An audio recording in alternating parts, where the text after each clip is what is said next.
Halo teman-teman, perkenalkan saya Bayu dan di video kali ini kita akan membahas mengenai peraudioan nih. Kiranya kita akan mencoba simulasi untuk setup acara atau event gitu ya. Kira-kira seperti apa sih? Jadi apa? Disclaimer ya teman-teman, di video kali ini kita baru akan membahas mengenai permukaannya saja nih. Jadi kalau teman-teman misalnya pengen tahu lebih detail, bisa dikulik secara mandiri ya. Atau bisa juga follow sosial media saya. Jadi ikutin terus videonya. Oke teman-teman, selanjutnya kita akan membahas nih kira-kira penggunaan real world-nya itu seperti apa sih penerapannya secara sistem audio pada sebuah event gitu ya.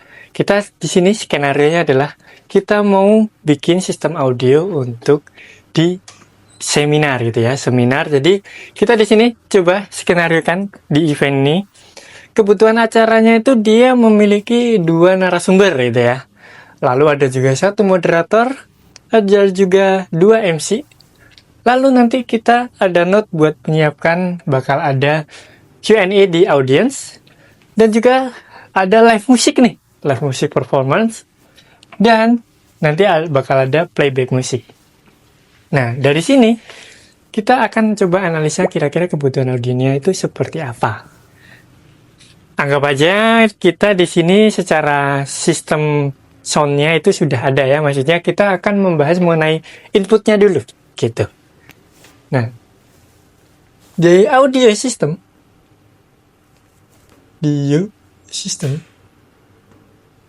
atau sound system gitu ya, itu ada yang namanya input, ada yang namanya output. Oke. Nah, di sini kita bisa mapping nih, kira-kira kita butuh berapa. Nah, yang pertama biasanya itu kita channel list dulu atau kita listing lah. Di sini kita bisa lihat kira-kira kita butuh mikrofon itu berapa sih. Nah, ini kita hitung aja kira-kira berapa. Ini dia narasumber 2, berarti kan 2 tambah 1, 3. 3 MC, 2, 5. Q&A audience bisa 1, bisa 2, tergantung ya. Kita anggap aja 1 ya, berarti 5, 6. Nah, live musik ini tergantung dengan musiknya tentunya, dengan bandnya gitu ya. Kita biasanya ada koordinasi dulu dengan band. Jadi, kira-kira dia kebutuhan channelnya berapa gitu. Kita anggap aja nih yang simpel dulu deh. Acoustic session gitu ya, ada gitar sama vokal 1 gitu. Berarti, mungkin dia mic-nya cuma butuh 1. Total berapa tadi? 5, 6, 7. Sama ini dia mikrofon enggak ya, jadi total input ada 7 input mikrofon. Lalu mungkin ini gitar kan, dia ada gitar vokal gitu ya, gitar plus vokal, atau mungkin 1 orang gitu, atau 2 orang itu bisa ya, tapi intinya dari inputnya dia ada gitar, yaitu secara kabel instrumen berarti ya, instrumen input, dan juga ada input mengenai playback atau bisa disebut dengan line input. Setelah kita mengetahui input kebutuhannya, jadi ada line instrumen, nah kita coba kebutuhan outputnya dia seperti apa. Anggap aja di sini untuk kebutuhan audience live aja ya, nggak ada broadcast gitu, nggak ada streaming, jadi outputnya itu hanya di ruangan gitu ya, anggap aja mungkin room gitu ya. Outputnya cuma 1 berarti. Nah, dari sini untuk menggabungkan banyaknya input ini diperlukan perangkat yang namanya mixer. Tentu saja tujuan dari mixer itu adalah mencampur. Nah, banyaknya input ini dia akan masuk ke sini, ke mixer. Dari mixer akan diproses per channelnya, 1 channel itu 1 input, dan nanti akan dikeluarkan menuju output, yaitu ke ruangan dengan bentuk bisa sebuah speaker gitu ya. Oke. Nah, ini adalah skema sederhana mengenai kita yang akan set nanti. Kurang lebih seperti ini. Oke, lalu kali ini kita akan membahas mengenai setup-nya nih. Jadi dari skenario ini tadi, kita akan coba simulasikan ya. Ini walaupun nanti secara sampel-sampel aja, tapi kurang lebih akan seperti ini. Seperti yang di sini, berarti kita perlu 7 mikrofon. otomatis kita coba pakai yang mixer analog dulu, berarti kita memerlukan yaitu 7 channel input microphone. Jadi kalau microphone itu bentuknya seperti ini, dia menggunakan kabel jenisnya adalah XLR ya, atau XLR ya. Jadi atau orang bilang biasanya nyebutnya kabel Canon gitu ya. Nah, jadi bentuknya seperti ini. Dari sini ujungnya ini ada port female dan juga port male. Nah, di sini microphone dia punya port untuk male-nya. Maka dari itu kita coba masukkan dari female ke male. Set. Oke. Nah, dari sini ujungnya kabel male itu masuk ke channel input mixer. Di sini mungkin kita anggap aja ini adalah mikrofon untuk narasumber gitu ya. Ada 2 ya. Berarti ini narasumber 1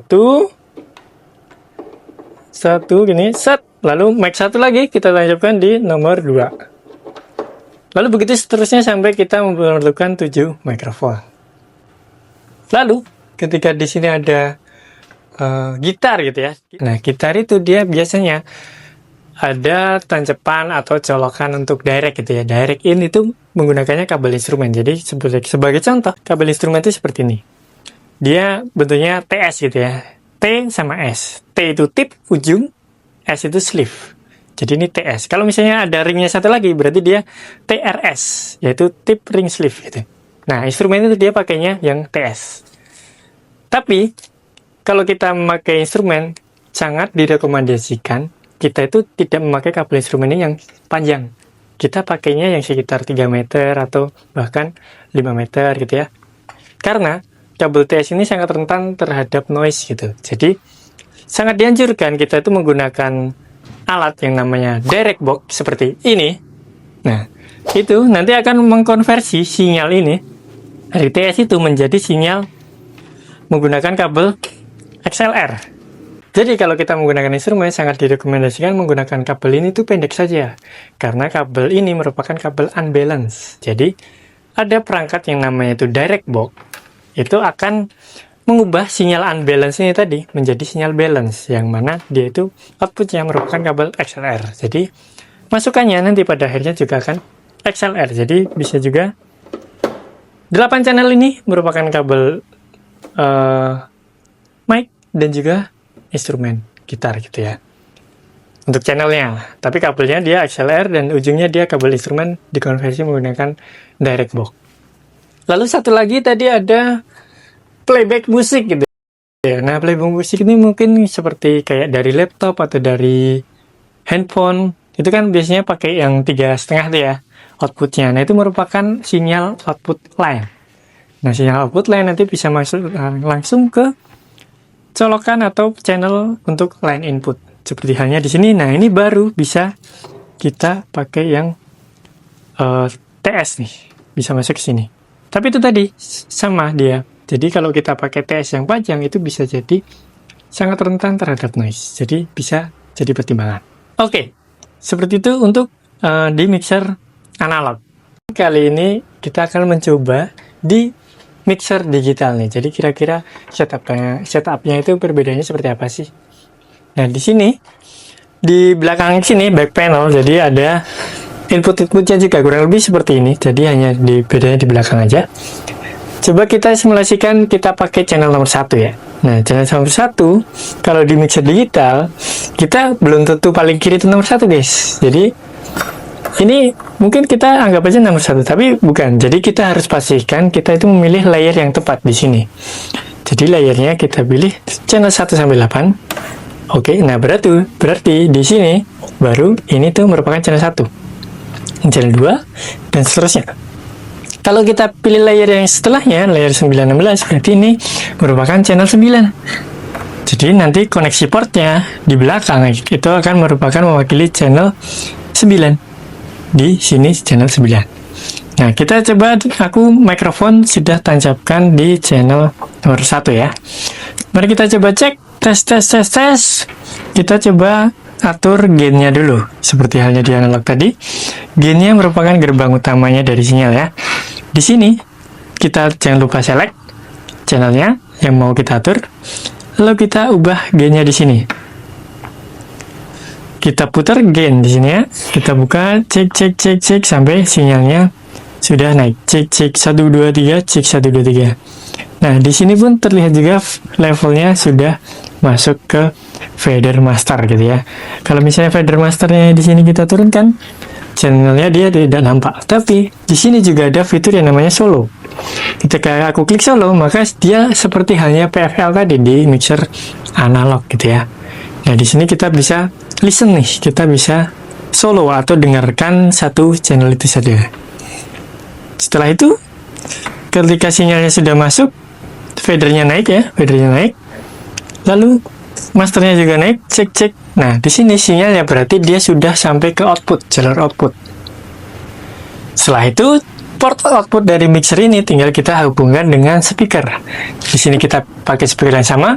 Coba kita nyalakan volume dari speaker ini, kita coba cek. Oke, berarti sinyalnya sudah berhasil terkirim. Kurang lebih seperti itu untuk pengaturan mixer di digital.